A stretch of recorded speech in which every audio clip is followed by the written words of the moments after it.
So in the last video, we discussed which is the best smart speaker under $150, but sometimes it's actually what's inside that counts. Inside these three speakers and inside most of your phones, there lives a smart assistant which promises to make your life more productive and easier, all through the power of voice control. There's Google Assistant, who comes pre-installed on Android devices and Google Nest products.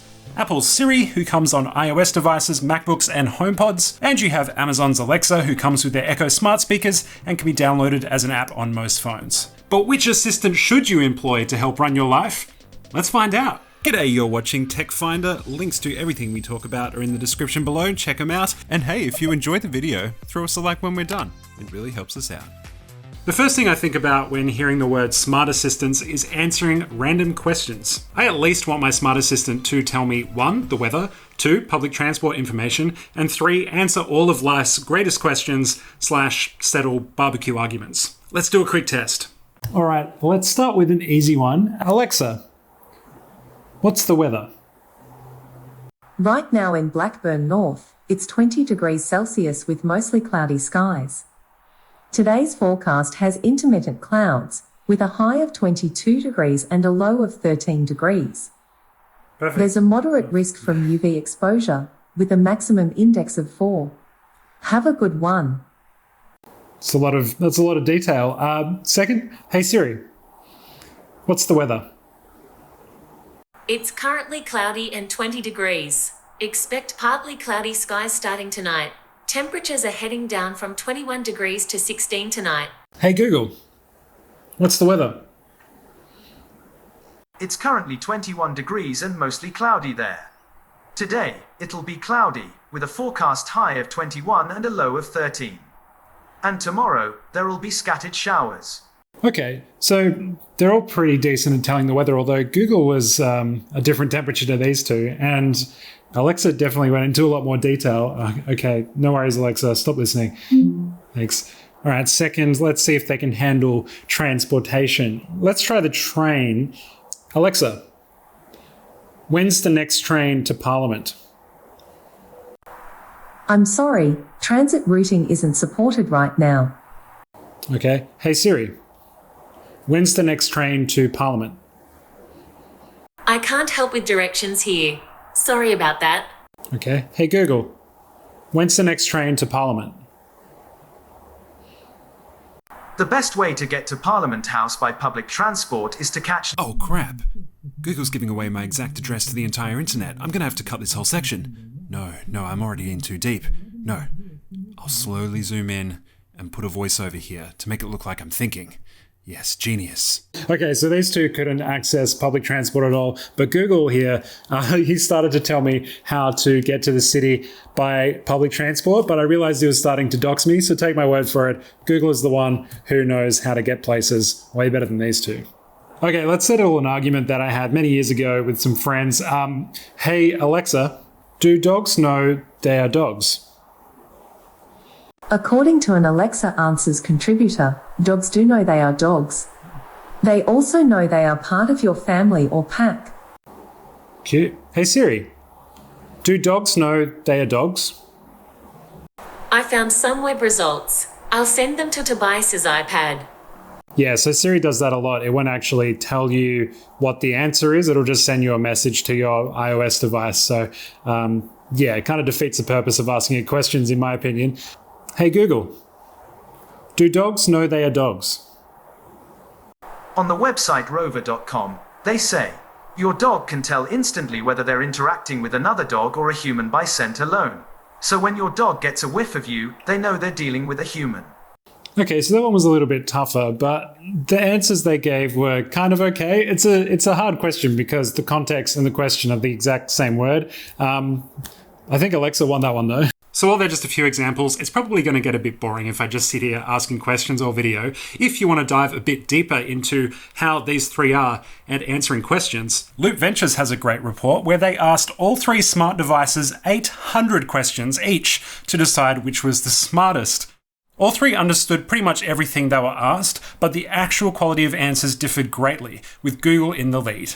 It's definitely worth a read if you want to dive deeper into that. Do keep in mind it was done in 2019, and compared to 2018, all three devices actually got a lot better at answering questions. So in the 18 months since that study, I would assume all three of these speakers have actually gotten better once again.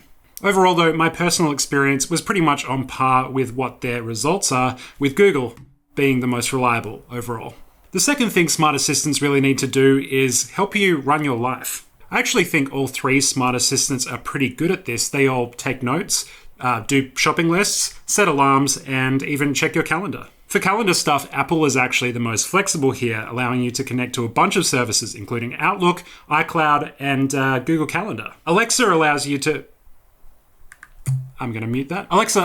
connect to Outlook, iCloud, and Google as well, and Google only connects to Google Calendars. I wouldn't worry too much if I did pick up a Google Nest. You can sync iCloud and Outlook calendars to Google Calendars pretty easily, but it is an extra step that you might just not want to do. When connected to a smart home, all three assistants actually have a thing called routines, which allows you to basically set up certain events based on certain triggers. Alexa and Google allow you to program routines based on phrases you teach them or the time.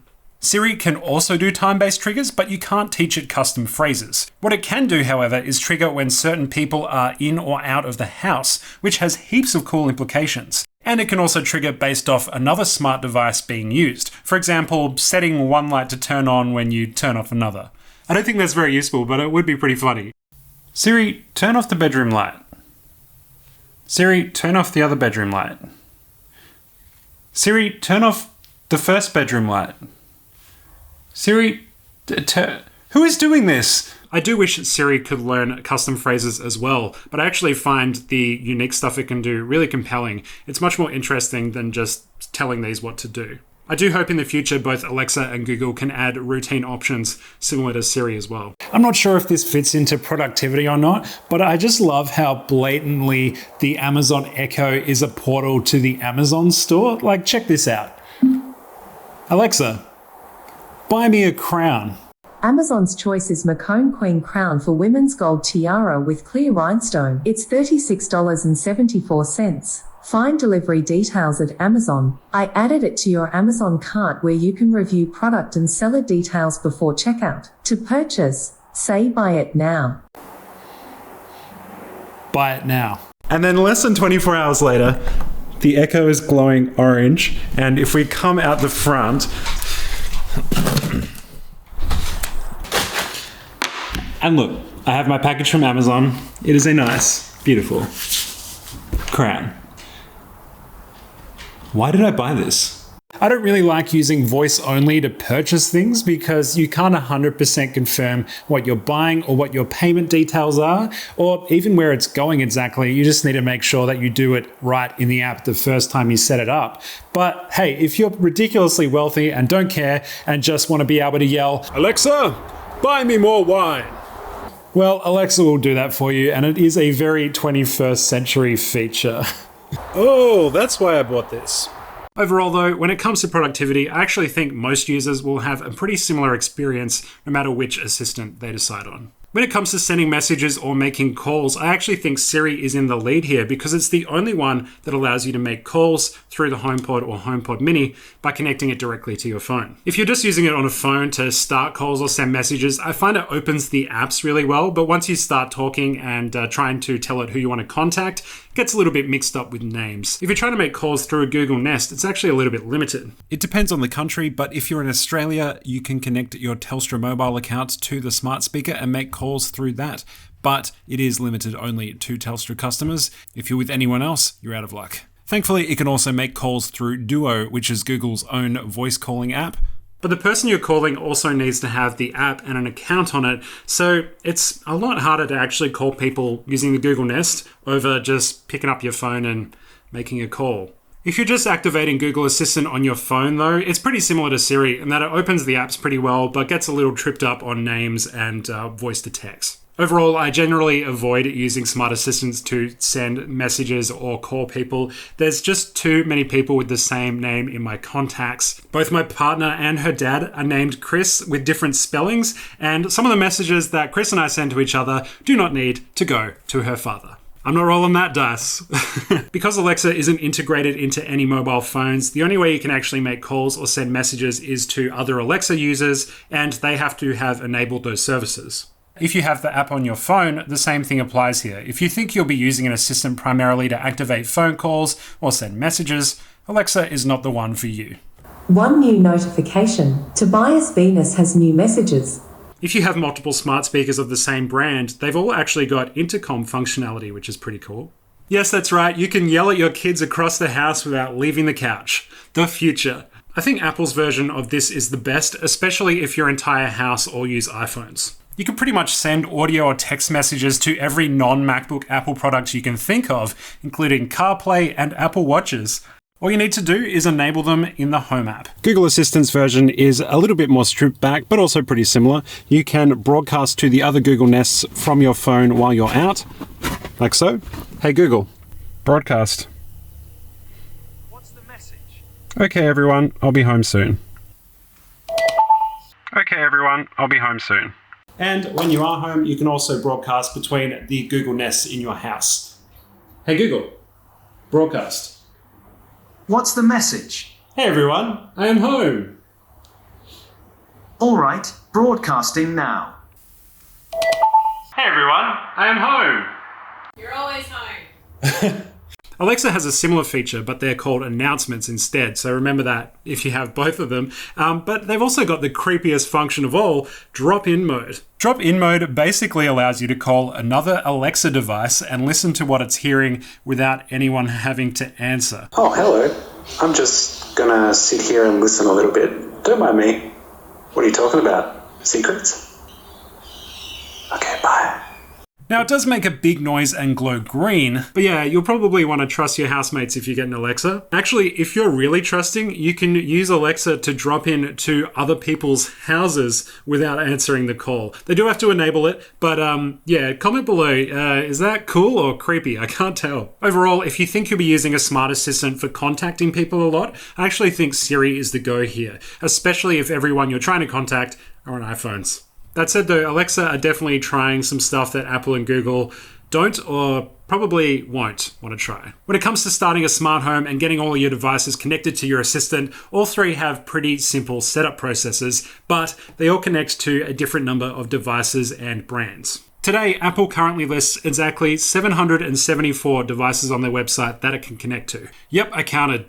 For Google Assistant, I couldn't find a complete list, but they claim it's over 50,000 devices on their website.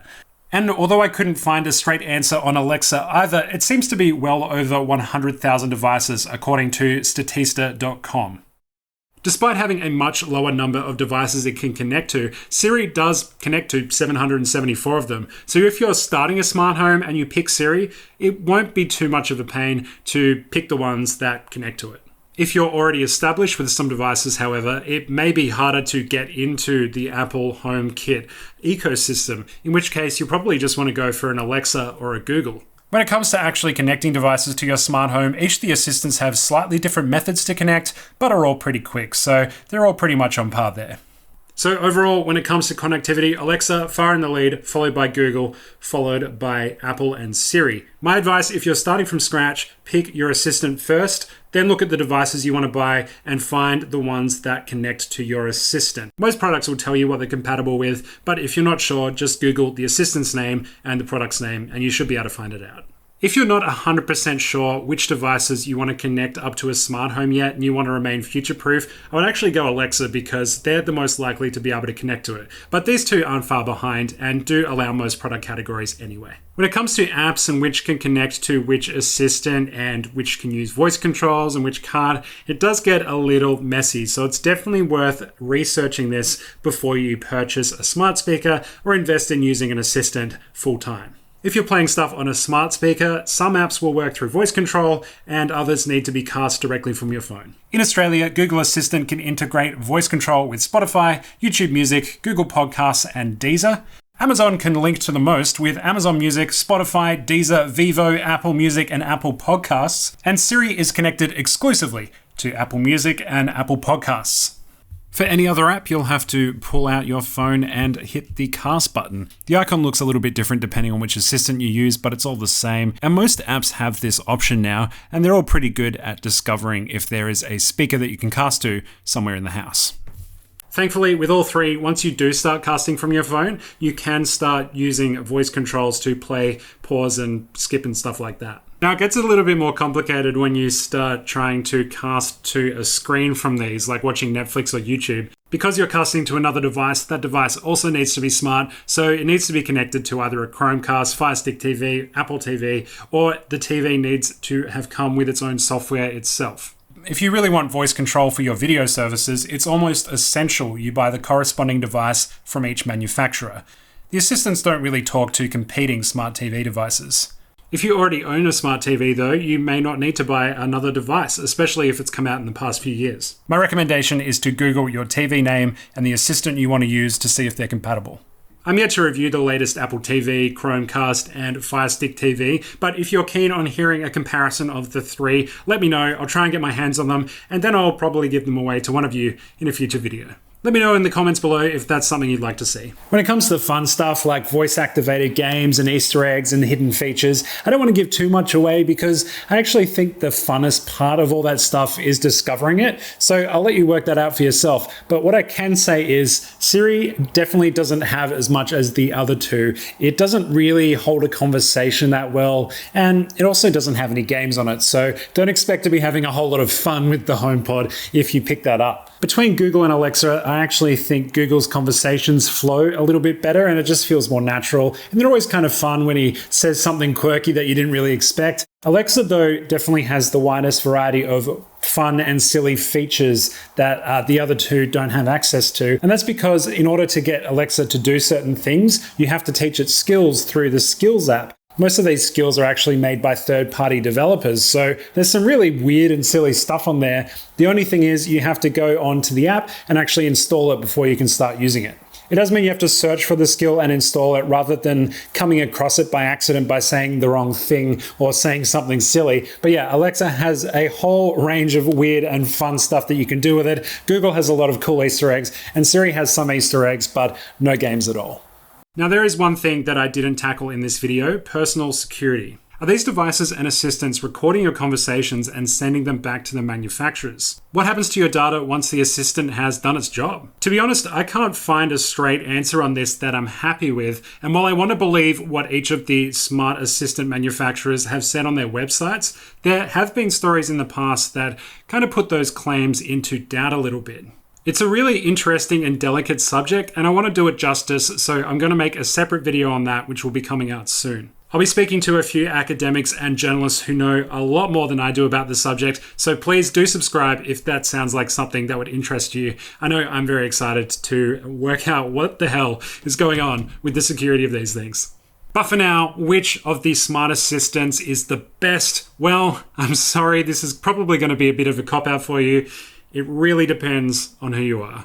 Their overall functionality is so similar, and they keep catching up with each other whenever one comes out with a new idea. So really, you only need to look at the platform that they're on and the edge case features that they have right now. Ultimately, when deciding which assistant to use and which smart speaker to pick, you should be going for the ones that already connect to devices you've already purchased or that you plan to purchase, and the ones that already connect to the services that you love. If you have lots of Apple products already, then Siri and the HomePod Mini is probably going to be the best bet for you. If you have an Android and use a lot of Google services, then Google Assistant is going to get the job done for you there. Alexa's a little different because it's not embedded into any smartphones, but it does allow the greatest connectivity to other smart devices and streaming services. Personally, if I had to pick, Google's Assistant and the Google Nest is my go-to, and it is what I have in my own house because it does what I need. It answers stupid questions and it plays music from my Android phone. But there's also nothing stopping you from having multiple of these assistants in your life if you want to go big. Personally, I have a Google Assistant as my main, but I actually use Alexa to control parts of my TV because my soundbar just happened to come with Alexa,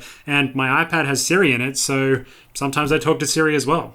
It's like having a small team of smart robots that do everything for me and potentially steal my data. Subscribe if you want to know more about that one.